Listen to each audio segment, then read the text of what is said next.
Kitten. I'm so glad you came back again to continue our book that we're reading. It's called The Wind and the Willows. Wind in the Willows by Kenneth Grahame. And we are on chapter 5, and it's called Home, Sweet Home. Mole and Rat were on their way home from a long day of hunting and exploring with Otter. As they talked and laughed, the darkness of a cold winter evening closed in on them, and they still had quite a way to go. They stumbled upon a path that was very well cleared, which made walking much easier. They were certain that this path would lead them home. "I think we're coming to a village," Mole said cautiously. He slowed down a bit. The animals were not comfortable around villages. "Never mind," Rat said. "At this time of year, all of the villagers will be indoors. We'll slip right through without any trouble. We can peek into the windows to see what they're doing." Since it was nightfall when they entered the village, all of the villagers were indeed in their homes. Most of the windows at ground level did not have curtains, so Mole and Rat could see right in. They moved from one window to another as though they were going from theater to theater. Suddenly, a cold gust of wind hit them, reminding them just how cold and far from home they were. They hurried along. Finally, cottages disappeared, and they could smell the friendly fields that they knew so well. They trekked along, each silent in his own thoughts. Mole thought a great deal about dinner. Rat walked some distance ahead of his friend and fixed his eyes on the road ahead of him.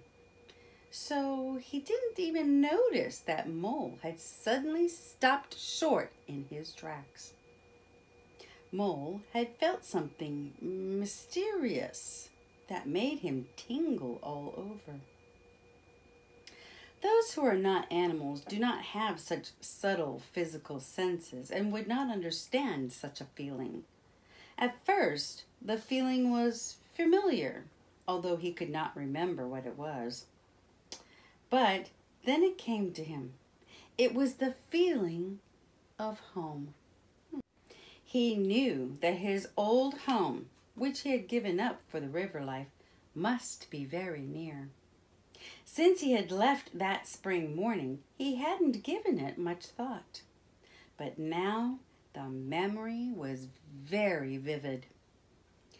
It was as though his old home missed him and called out to him. The call was so strong that he felt he must answer it. "Ratty!" he cried excitedly. "Please come back!" "Come along, Mole," answered Rat cheerfully, still walking ahead. "Please stop, Ratty," pleaded Mole. "It's my old home. It's near, and I must go to it. Please come back." But Rat was too far ahead to hear Mole clearly. "We can't stop now," he yelled. "Whatever it is you found, we'll come back for it another day." He moved forward without waiting for Mole's reply. As he stood alone in the road, poor Mole was torn between his friend and his old home. But his loyalty to Rat was very strong. He would never abandon Rat. So, with a heavy heart, that means he was sad, Mole trudged down the path after his friend. A huge sob gathered deep inside him. Mole finally caught up with Rat, who was happily babbling about what a fine supper and fire they were going to enjoy once they got home. He was talking so much that he didn't even notice how miserable Mole was. Finally, though, after they had traveled quite a distance, Rat stopped and said, "You seem very tired, old chap. Let's stop and rest for a moment. Mole sat pitifully on a tree stump. He tried not to cry, but the sob deep inside him wouldn't go away. It forced its way up to his throat, and before he knew it, Mole was sobbing. "What's wrong, old fellow? What can I do to help?" Rat asked. Between sobs, poor Mole managed to say, "We passed my old home back there. I know it's not as cozy as yours, or as great as Toad Hall, or as big as Badger's house, but it was my very own little house, and you wouldn't turn back when I called out to you. You wouldn't listen. Oh, Ratty, I wanted to go to it, and I had to leave it. It was so close, but you wouldn't take one look back. Oh, dear." He sobbed even harder.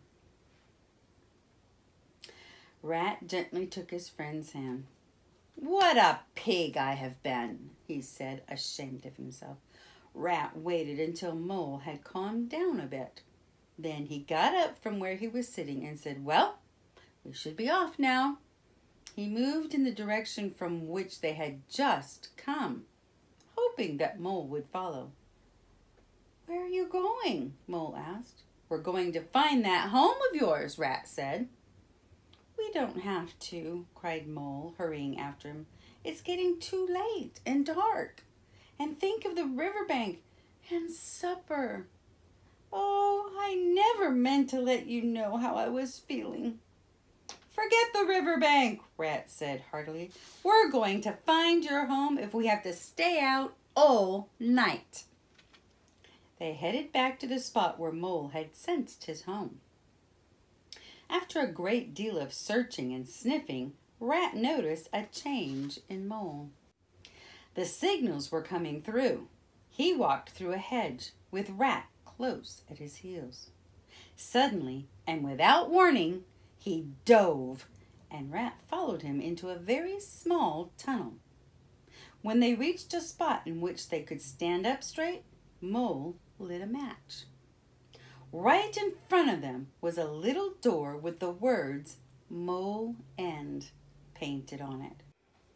At first, Mole was very excited to be back in his old house. But once he lit a lantern and could see, he saw that the place was covered with a thick layer of dust. Mole realized how small and shabby his house was, compared with Rat's. He instantly regretted bringing Rat there when they could have been in Rat's warm, comfortable home. Rat paid no attention. He was busy running around and inspecting the furnishings. "This is a great house," he called out. "It is so compact and well planned. Did you design it?" "Splendid. I'll build a fire and you dust the place off a bit. We'll make a jolly night of it." Mole teared up for the moment. Then he remembered that they had not had supper and that there was hardly any food in the house. He didn't want his friend to be hungry, but Rat encouraged him to search the house from top to bottom for food. They found a tin of sardines, a box of biscuits, and a sausage wrapped in silver paper. In the cellar, Rat found something to drink. "We practically have a banquet," Rat said. "This is one of the jolliest homes I've ever been in. No wonder you like it so much, Mole." Finally, Rat and Mole settled down at the table to enjoy their supper. Just as they were about to open the sardine tin, they heard the scuffle of tiny feet outside. Then they heard broken bits of sentences. "All in line. Clear your throats. Where's young Bill? Hold up the lantern, Tommy." "What's that?" wondered Rat. "Oh, it must be the field mice," Mole said with a touch of pride. "They go caroling at this time of year. They always make Mole End their last stop. I used to give them hot drinks and supper when I could afford it. This is just like old times." Rat and Mole jumped up and ran to the door to have a good look. 10 little field mice stood in a semicircle. They wore red scarves and held their little hands thrust in their pockets for warmth. "Very nicely done, boys," cried Rat heartily. "Come on in and warm up by the fire." "Yes, please, come in," cried Mole eagerly. "Wait a minute. Oh, Ratty, we have nothing to give them." "Leave that to me," Rat said. "Are there any shops open at this time of the night?" "Certainly, sir," replied one of the field mice. "Then off you go at once," Rat said. Rat gave the young field mouse a list of things to buy from the finest shops, a large basket to carry everything in, and coins to pay for it all. "These fellows act in plays, too," Mole told Rat. "They make them up by themselves." "You were in it. Recite a bit for us," he said to one of the mice. The field mouse rose to his feet and giggled nervously. His friends cheered him on, but he could not overcome his stage fright. Just then, the field mouse with the goods from the store came through the door, staggering under the weight of the basket. Rat sent everyone off to do some kind of chore. Before they knew it, supper was ready. Everyone was famished and began to eat immediately. As they ate, they talked about old times. The field mice updated Mole on the local gossip. Rat said very little. He just made sure that everyone had all that he wanted and that Mole did not have to worry about anything. Now that's a friend, isn't it? When the meal was finished, the field mice scampered on their way, wishing Mole and Rat a joyous season. Their jacket pockets were stuffed with food for their brothers and sisters back at home. Mole and Rat relaxed by the fire and discussed the events of the day. Finally, Rat said, "Old chap, I am ready for bed." He climbed into his bunk and tucked himself in. Mole also turned in for the night. As he rested his head on the pillow, he looked around the room and saw all of the things that were so familiar to him. He realized just how much it all meant to him. But he knew that he did not want to give up his new life on the river with all of its enjoyments. The upper world was calling him back to its open air. It gave him a very good feeling to know that he could return to this place whenever he wished, and that it would always feel like home. And that is the end of chapter 5.